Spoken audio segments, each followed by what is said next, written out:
Halo Prima CS, ketemu lagi dengan gue Norman Pulungan dan masih sama kameramen gue Dika nih.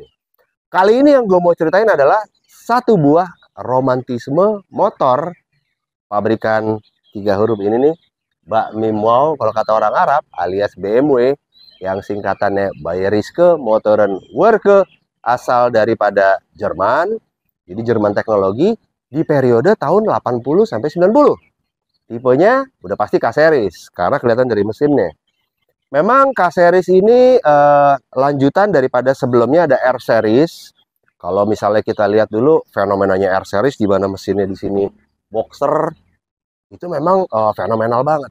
Tapi pelan-pelan K-Series atau K75 yang ini terkerek ikut naik karena sebagian orang memang suka sama romantismenya dia dan performa-performa klasiknya di saat sekarang. Sebentar gue jelasin.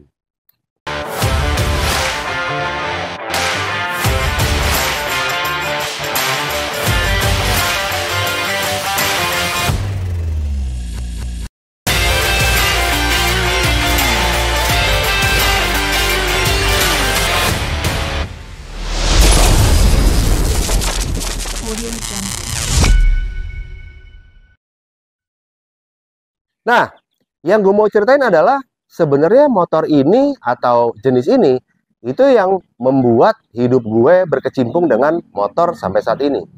Karena saat dulu itu gue punya orang tua sambung atau bapak tiri gue yang memang hobi sama motor gede. Dan dia memang racer atau pembalap motor gede tahun-tahun 70-80. Dan di rumah dia punya ginian. Ada dua tipe, tipenya sih bukan yang K75 tapi dia pakai K100 LT.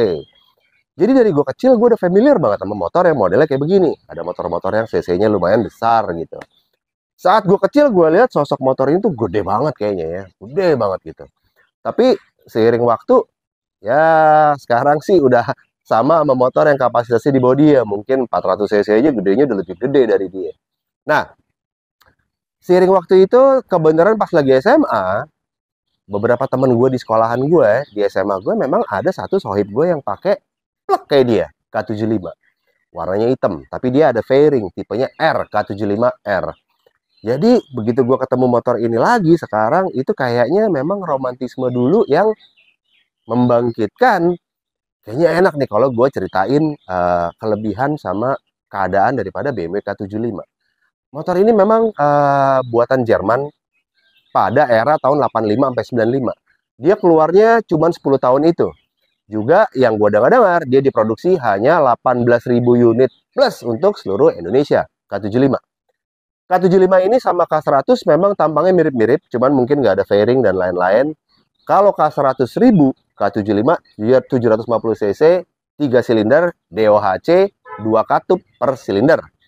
Nah, yang asik kalau misalnya saat dulu waktu zaman gue SMA, gue pakai K100 yang 1000 cc, temen gue pakai K75, kok kalau gue lagi jalan itu gue lihat dia nggak ketinggalan jauh sama beberapa teman-teman yang kebenaran juga pakai K100. Jadi gue nih K75 ini kalau dulu gue mikirnya mungkin karena bobotnya lebih ringan, karena tankinya lebih kecil daripada K100. Tapi setelah gue baca-baca seiring ke belakang, gue mulai tahu kalau bahwa kompresi dia lebih besar dibanding K100. Kalau K100 itu 10,2 banding 1, dia di 11 banding 1. Dengan cara mesin 740 cc ini atau 750 yang didesain ulang dari muffler aja. Sama injeksinya pakai Bosch yang tipenya Z. Jadi memang motornya juga kencang dulu nih. Jadi kalau kita lagi jalan itu K75 tuh nggak ketinggalan jauh. Nah, yang enak lagi dari ini motor, simple, compact, walaupun dia 3 silinder, tetap mengusung Jerman atau BMW teknologi di mana dia udah pakai gardan. Nah, ini dia nih asiknya. Motor ini udah lahir dengan injeksi, jadi bukan karbu lagi, dimana dia udah diatur semuanya walaupun masih sederhana, nggak seribet injeksi model sekarang. Cuman kalau dilihat dari desainnya, motor ini kalau menurut gue tetap masuknya ke neo retro klasik yang sekarang lagi dicari-cari lagi. Nah, ini kebenaran punya teman gue namanya Lingga, dia baru dapet. Jadi waktu dia bilang, gue baru dapet nih, tolong catin silver dong. Wah, gue senang banget nih, gue bilang, nah ini dia nih. Karena periode yang lama, gue tuh bareng sama motor ini dulu. Dari tahun 80-an, 85, sampai tahun 2002-2003 lah, gue masih sering naik ginian nih dulu. Habis itu motor gue dijual, motor temen gue dijual, dan setelah 20 tahun kita ketemu lagi sama tipe ini yang kondisinya masih cakep. Nah, yang pertama kalau BMW itu depannya dia masih pakai teleskopik dan velgnya cast wheel, dan memang dari dulu dia udah pakai double disc brake tuh depannya. Lucu banget double disc brake. Jadi biar gimana dia memang mengusung safety yang memang sangat bagus, apalagi dipegang sama brand sekelas BMW. Nah, tipe BMW ini dia yang naked, jadi memang ada yang R tadi gue bilang kayak punya teman gue Boni dulu, di sininya ada fairing dan ada lampu sen. Kalau dia ini bener-bener yang naked, bener-bener. Bahkan K75 kalau misalnya kita baca di resensi sekarang adalah motor paling mahal keluaran BMW pada era itu untuk naked bike ya. Karena yang lainnya kan dia udah pakai touring, looks touring tuh udah ada tipnya, udah kayak Harley lah. Tipnya ada speaker dan lain-lain. Nah, untuk naked bike-nya ini yang paling mahal keluaran BMW. Nah, yang asik lagi, selain depan dia udah disc brake, belakang juga disc brake. Bisa dilihat, disc brake-nya masih model buta alias nggak ada mata. Terus dengan kenyamanan-kenyamanan ala BMW sama teknologi yang bener-bener dipikirin. Contohnya, dia udah dilengkapin sama water cool. Jadi dia udah didinginin pakai air. Ini ada tutup radiatornya di sini, dan ini radiatornya di depan. Makanya hidungnya BMW khas itu harus bener-bener ada supaya buat angin shroud air guide masuk ke dalam engine. Nah, motor 3 silinder ini juga kalau dilihat nih dari bagian belakangnya itu seksi banget dengan lekukan-lekukan yang bener-bener kelihatan salah satu sudut seolah-olah dia menyatu nih dan asik banget.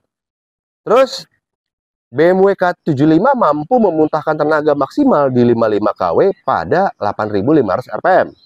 Juga dia punya torsi puncak di 68 Nm Nm pada putaran RPM-nya 6.750. Jadi menurut gue nih cukup powerful nih motor. Udah bentuknya nggak terlalu gede, compact, ridingnya juga rideable-nya enak. Terus dari bobot juga dibanding K100 dia enteng. Mungkin kalau sama Honda gue lihat nih dia mirip-mirip justru di kelasnya Honda 500 dengan bobotnya Honda 500. Tapi dengan kelincahan sama kegesitan anggap-anggap mirip-mirip sama BMW yang K100 1000 cc. Tuh. Terus dia juga pakai jok yang gede, di mana lo bisa buka ini dengan cara diklik dan bukanya ke samping begitu. Nah, lo bisa lihat di dalam sini ada kompartemen, dalam sini juga ada kompartemen buat naro tools, jaket dan segala macam.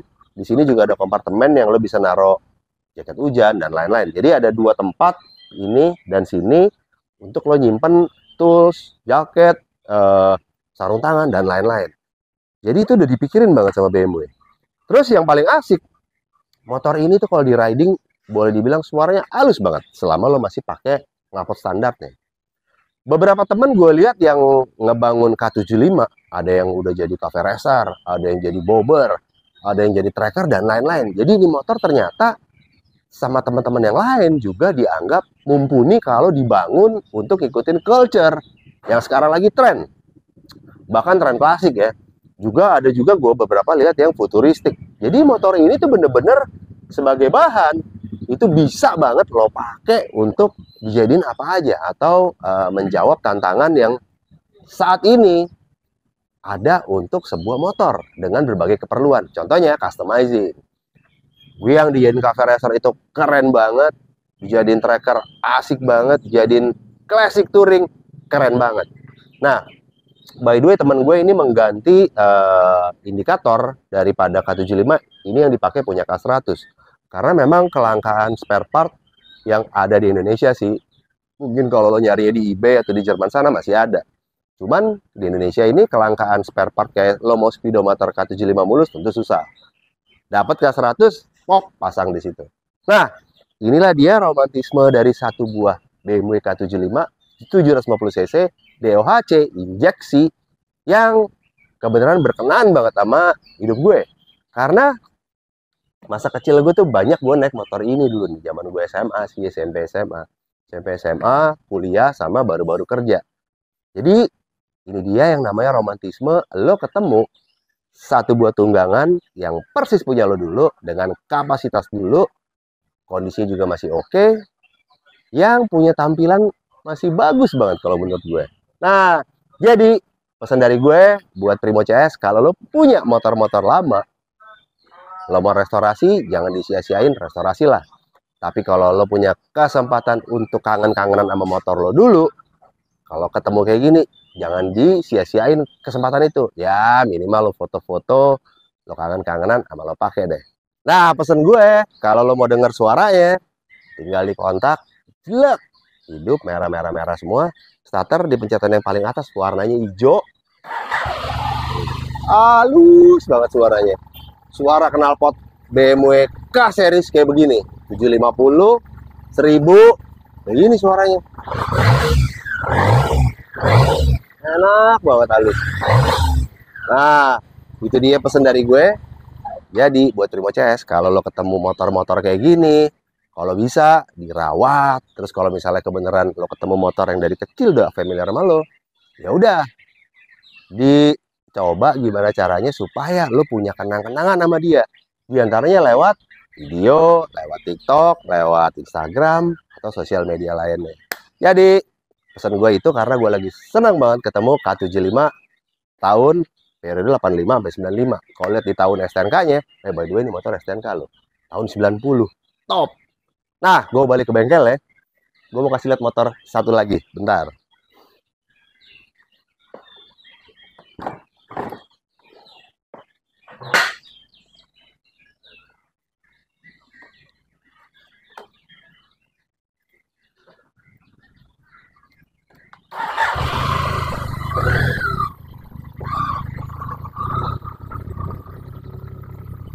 Halus. Kayak suaranya Iis Dahlia, halus.